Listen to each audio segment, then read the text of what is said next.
Might be the calm before the storm, but Alabama and Georgia play next week. It's time for Elephant in the Room with Jay Coker. I'm Mick Gillispie talking about Alabama and the bye week and getting ready to start this, what I would say, gauntlet for Alabama when you look at the schedule and the games that are coming up. But with that said, it's great to see all of you guys. Thanks for hanging out with us, and let's get this thing going.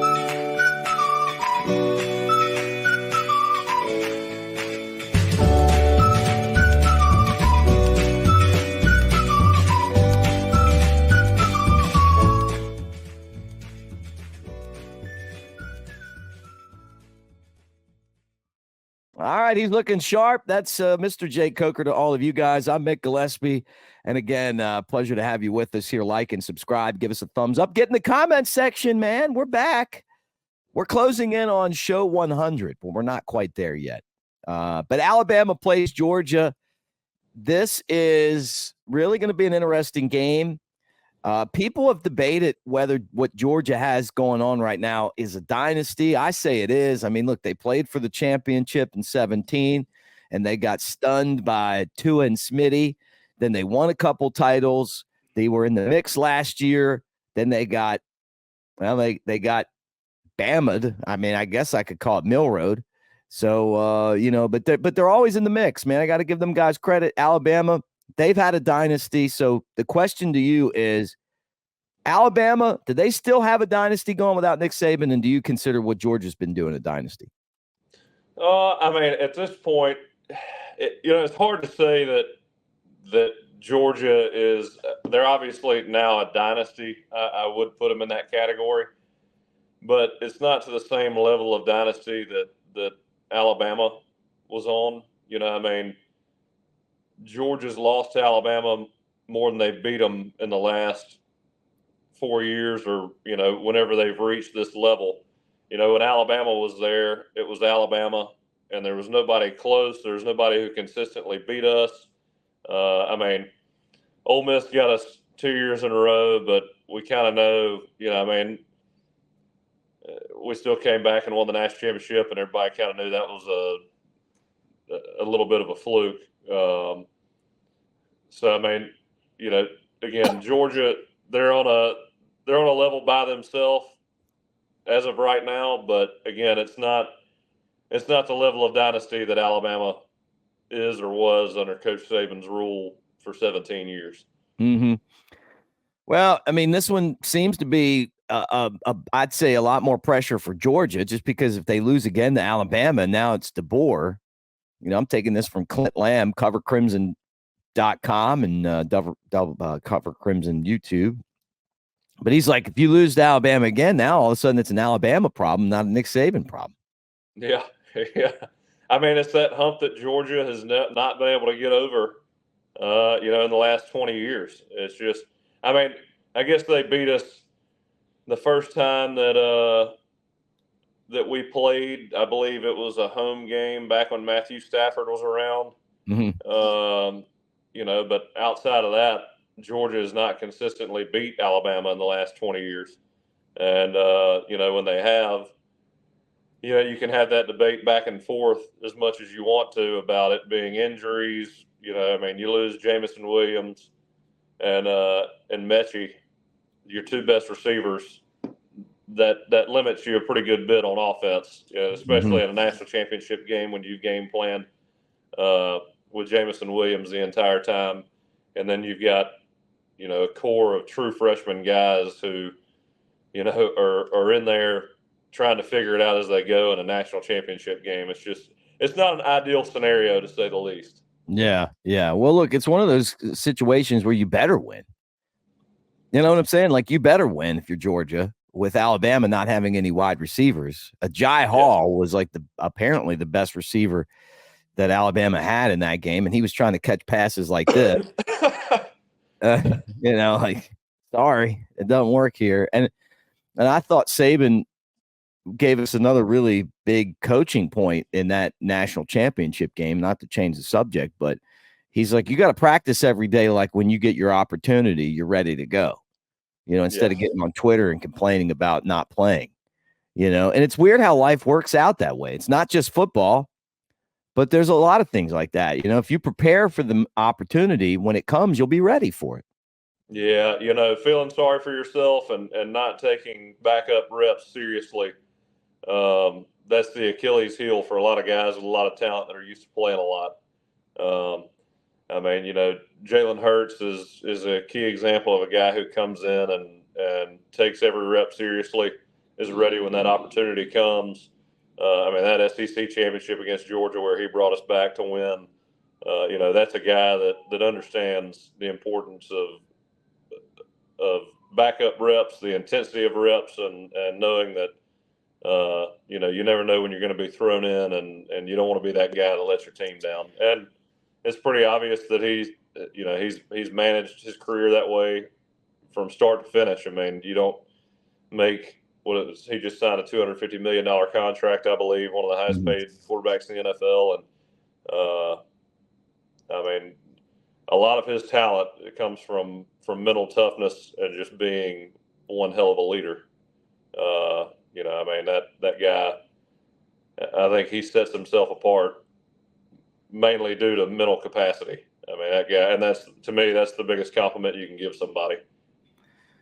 Well, you and I and, Ryan Anderson, you send like a clip of like Coach Saban at practice. He's walking down and he's talking to everybody. It's funny to see you guys like in uniform, and getting yelled at by Coach Saban. What's some of the best advice, though, that Coach Saban gave you guys? Is there anything that you remember when he's coaching and he's out there just kind of, throwing out whatever he's throwing out? Because it seems like, he's constantly talking about, or at least when he was coaching, he was constantly talking about what it takes to be the best that you can be in your, whatever you're doing. Was that always like that, or was that just a clip of, Yeah, no, I mean, again, it's hard to pinpoint, a one-liner or, a verbal response that he had because it was so uniform all the time. The guy was all about consistency and, showing up every day like it's the most important day you've ever had, whether it's practice, whether you're playing a game you feel like you should win by a lot, or if you're playing Georgia, it's all got to be the same. It's all got to be consistent.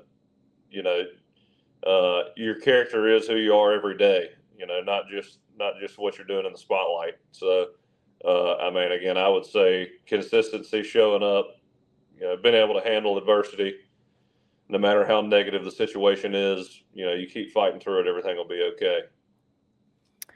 Hey guys, let me remind you something big. That's that the show's brought to you by MyBookie. MyBookie.ag. Use the promo code next round, just like my hat here, and you get double your initial deposit. That's right. MyBookie will double your initial deposit when you use the promo code next round. Kick off the football season with MyBookie.ag and double your initial deposit using the promo code next round. We appreciate them for helping us put this together. Also, went into the Next Round Studios yesterday, and they handed me a brand new shirt from Roback, man. And I know you were going to be jealous, but you guys can take advantage of that code right there, Room 20, to get 20% off your first order at roback.com. The little dog's on there, looking sharp. Not as sharp as you today, though, but sharp. Nah, Roback doesn't quite have this in the arsenal.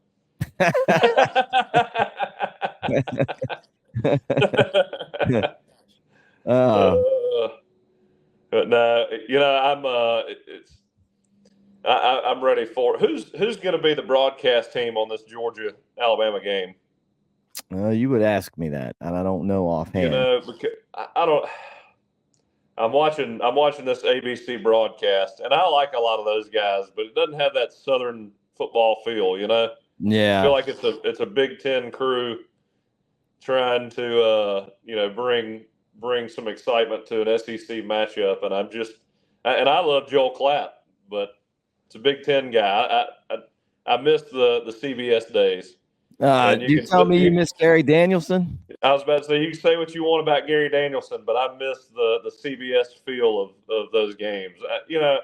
When I'm watching those games, it's kind of hard to listen to whoever's commentating because I feel like they've talked to the coaches. They they understand what's coming here and there, but they basically just saying what coaches tell them. And when I'm watching a game, it's more so about the traditional feel than the actual commentating, unless you've got, Tony Romo on there, who is phenomenal at picking apart plays and talking through coverage and all that. I mean,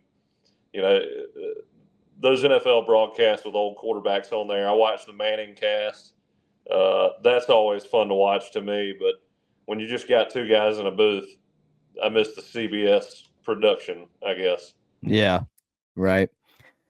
Bama's playing Georgia. You guys played Georgia when you were at Alabama, but it was before you. Kirby was your defensive coordinator, so it wasn't kind of the same thing, even though Georgia was good, right? But it was that the last year? It had to be, right, of Mark Richt. Yeah, I believe that. Yeah, it was. Coach Smart stuck around for the national championship. He fulfilled his duties as the defensive coordinator at Alabama before he took that job. He did. You talk about somebody doing it the right way. He did it the right way, and he was all in for that Alabama national championship, even though he was taking that spot at Georgia, where hiring coaches and trying to get your people in place, recruiting, all that. He was able to, in my mind, really separate the Georgia job and getting this Alabama victory in the national championship.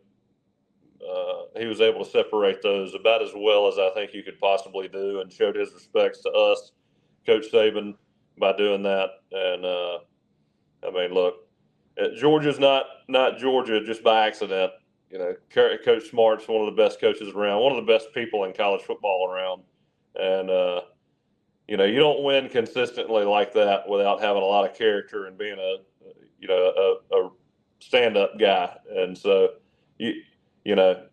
that's a guy that I respect as much or more than anybody in college football. Well, you were against him. Did you get to know him a lot, back in your days, when you were on the offensive side of things? And what was that interaction like? The thing that I know is he really appreciated when quarterbacks, played with a lot of physicality.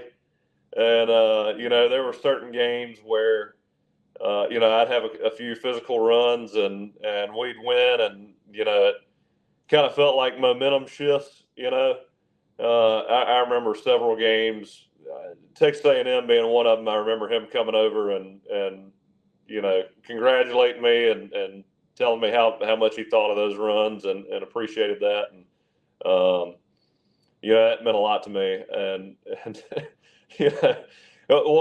this is one of those things where I think you have to be pretty, I'm not going to say mature, because I have my moments, but, when we were going to the national championship against Clemson, I guess somebody asked him, they were like, who do you have on the scout team that mimics Deshaun Watson? And he was like, if we had somebody that mimicked Deshaun Watson, he'd be playing quarterback for us.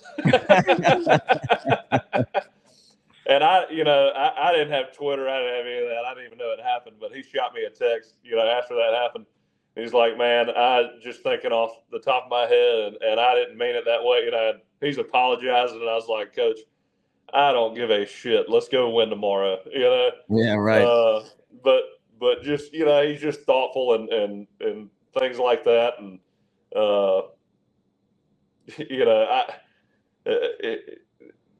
I honestly, it didn't bother me at all. I could care less, but it just, it meant a lot that he'd actually, he'd reach out and say something, I mean, he just, and I, trust me, I've said things in interviews that probably didn't come across the right way about teammates or coaches, but that's not how I meant it to come out, Yeah. And so it happens all the time. But I just thought that he was very, very honest, had a high level of integrity, and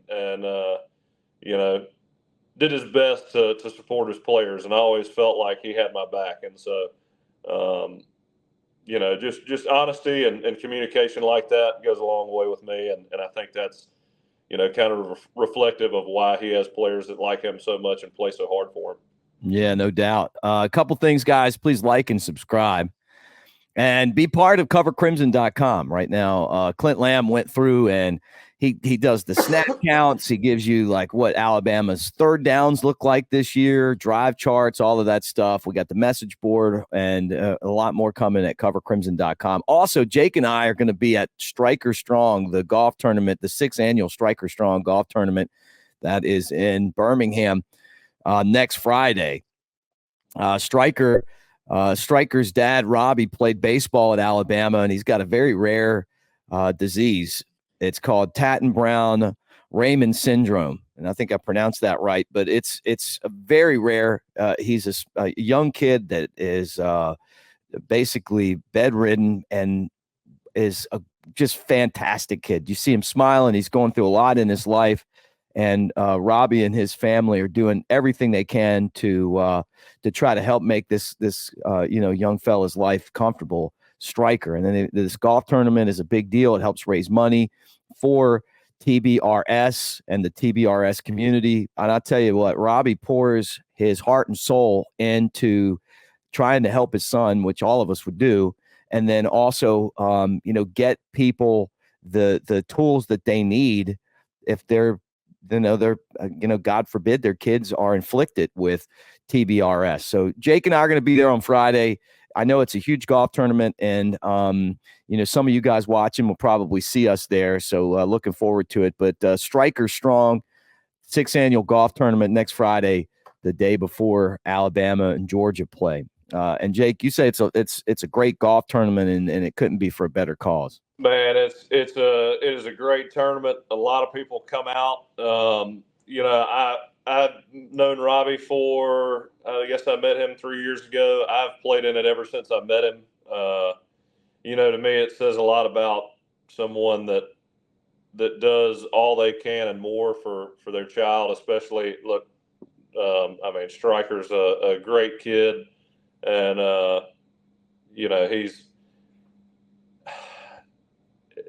Robbie, he pours everything he's got in this tournament to help Striker and children that, have that same disability. And I couldn't have more respect for Robbie and just how much he loves Striker and how much he takes care of him. It says a lot about him, and you could not, donate or support a better event for a better cause. Mm-hmm. Yeah, I found out about it from our friend Jay Barr, who has been a big supporter of the Striker Strong golf tournament. So we'll see you guys on Friday if you're going to be around. But I want to try to get the word out there, talk to Robbie. He's really excited about what he's got going on. He said he's pretty stressed out right now trying to get this golf tournament going. Let me tell you, this golf tournament is it honestly, it says a lot about Birmingham, because people come out of the woodwork to support him and support Striker. I mean, there is a boatload of people there, and from all different industries, donating all kinds of stuff. I mean, they make it a great production, and there's a great amount of money raised for this cause. So, obviously a hell of a community that loves Robbie and loves Striker, and you can't have enough people out there to support it. So, if you can, even if you can't make it and you can do something to help out, that'd be great. Yeah. Well, yep, exactly. Well said. Bama plays Georgia the week leading up to it. Now it has been officially announced that President Trump will be at the game. He's been to 2 Bama games. Bama's 1-1 in games that he was there. But it's added security, when you have a president at the game. I was at a baseball game one time. Bill Clinton was there, and then I was at the football games with President Trump there. It's pretty cool, though. I mean, like it does add a little bit to the event. Yeah, man. Yeah, I was at the national championship when we played Georgia. And I guess it was 2017. Had to be. And yeah, it was raining, and I think it was kind of a last minute thing for him to come to this game, and so it was raining outside. We ended up sitting out in the rain for like an hour. I was like, damn you, President Trump. I'm sitting here in this damn rain. Well, they're going to shake everyone down. Yeah, because they couldn't open up the gates until it had been secured, prior to kickoff and all that. So, but no, I've never been to one where he was in the stadium, but I would imagine it's electric when he looks out the window and starts waving. Yeah. Well, yeah. I mean, I've seen it before. 2019, he was there for the game of the century 2 with Alabama and LSU. Where do you think this game stacks up? I mean, to me, it feels like this one feels bigger to me than that game of the century with LSU. LSU just wasn't consistently good. They were good, but they would have bad, they were good, but then they'd have these. Georgia's just like here. Alabama's just here. Yeah, I mean, I don't know that 2019 LSU game, and then I guess what it was the 2011 LSU game. It's going to be hard to. I don't know if it's quite on that level because you had the Goliath with Coach Saban. The greatest dynasty college football's ever seen. With kind of new contenders. This is a little different. I mean, you got, like we just talked about, kind of a newly developed dynasty with the old Goliath that Georgia's trying to replace, so a little bit of a different dynamic. I mean, I would imagine, has the line come out on that game yet? Alabama? 2.5. 2.5? You don't have the line? No, not yet. I mean, that to me is that's the stunner of the show, man. You always know the line. Yeah, I hadn't been paying attention. It came out at 7.5 and then dropped to 2.5. What's that tell you? Give us your breakdown of that. It's interesting. It's good that you don't know it because we watch your process. We want to watch your process. That's scary. That is scary.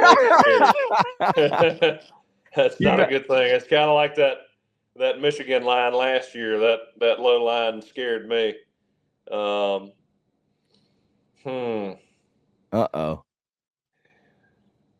Especially that much movement. Public's all over Alabama, huh? Well, it appears that way, but I think part of it too is that Alabama went to Wisconsin and took care of business, and Georgia. I mean, when you really look at Georgia, they had the games that they've won, but their offense really hasn't clicked yet. The defense has been very good, which you would expect. How good is Clemson? I mean, is Clemson coming into the SEC and beating people with their offense with DJ? Come on, man. No.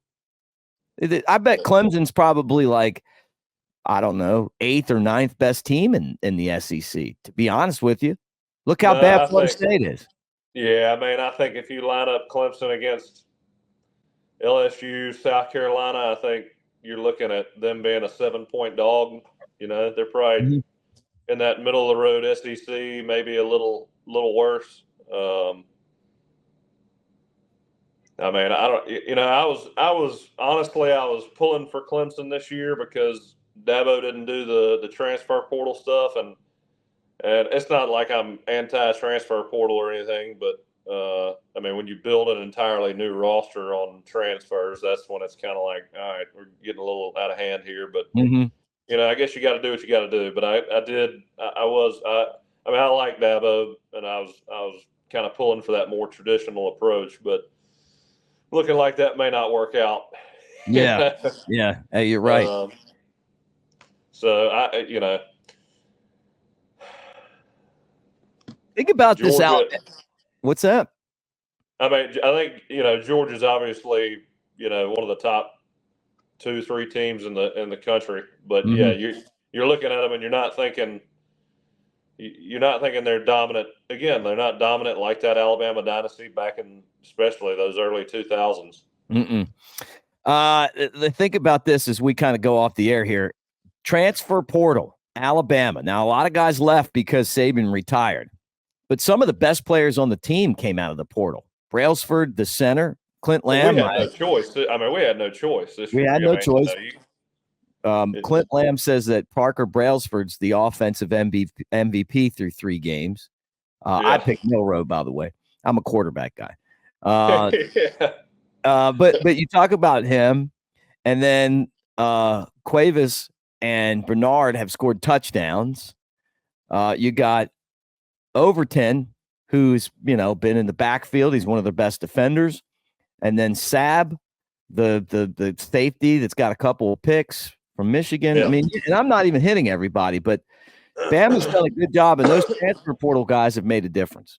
No, look, I mean, you got to do what you got to do, right? I mean, if you create an atmosphere where it's, that the standards that you've built, the morale you've built, is so much so that guys don't want to leave, and you don't have to go to the transfer portal, then I think that's probably ideal. I mean, when you hire a new coach in this day and age, you're probably going to lose 50% of your roster. Right.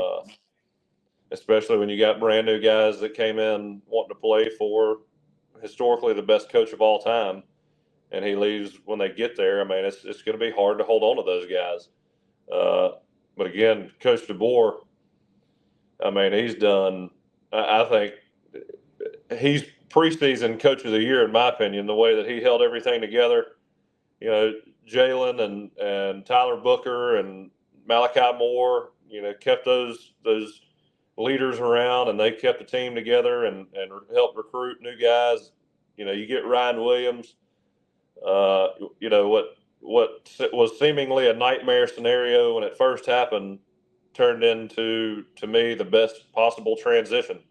Mm-hmm. And let me tell you, that Wisconsin game, now look, I know they had their quarterback get hurt, but you really saw a lot of growth there. I think it was helpful we played at Wisconsin, kind of us versus the world mentality that added pressure or added motivation of having everybody hate you as soon as you walk in the stadium. Mm-hmm. Is to me, it helps Alabama more than playing at home sometimes. But my key takeaway that game is our offensive line. When we've got that the best unit on the field, I think we can play with anybody. And when you've got Jalen Milroe, who can run the ball, create more numbers in terms of having guys to block up front, and you've got that kind of athleticism at the quarterback position, and then you see it seems we're still not quite there between Jalen and the receivers. I feel like, I mean, the potential's through the roof, and you see this, I think, on every team. I mean, Aaron Rodgers, he's talking about once him and I can't remember the receiver for the Jets' name, but he's the best receiver they got. He says once they get on the same page, it's going to be special. I mean, I don't care if you're in the NFL, I don't care if you're in college, I don't care if it's high school. You hadn't played games with receivers. That, to me, seems to be the last chip that falls until everything, you're hitting on all cylinders. And you saw that throwing routes that we threw against South Florida that we didn't connect on. We connected on against Wisconsin. Some of those timing routes, that post corner that Jalen hit Bernard on, that was, I mean, an unbelievable throw, perfect touch, throws it before he comes out of his break. You can tell there's more and more chemistry being built there. I mean, Alabama's getting better. And, I think, again, by week 8, we're going to be really dangerous. It's just, for this Georgia game, are we there yet to where we can compete with Georgia? If they show up and play consistently, especially on offense, that's the biggest question mark. I mean, by SEC championship time, I think we're right on par with Georgia right now. Are we on the same page yet? I don't know, but it looked like we were getting there against Wisconsin. Yeah, moving in that right direction. Guys, Elephant in the Room is brought to you by mybookie.ag. Use the promo code NEXTROUND to double your initial deposit. That's right. MyBookie will double your initial deposit when you use the promo code NEXTROUND. Kick off the football season with mybookie.ag and double your initial deposit using the promo code NEXTROUND. Also, covercrimson.com. $1 gets you a membership. If you do the annual membership, you get one of these right here. You got one of these, Jake? This is the Cover Crimson T-shirt. Annual membership. I got one. Sounds like you got me another one too. Yeah. Now you got two. I'd rather be wearing that than what I'm wearing right now. I can promise you that. Yeah, you look sharp though. You look sharp. Hey, good luck in court today. Thanks for hanging out with us, guys. And we'll talk to you again real soon, everybody. And I'm just kidding, by the way. Roll Tide, everybody. I appreciate you, man.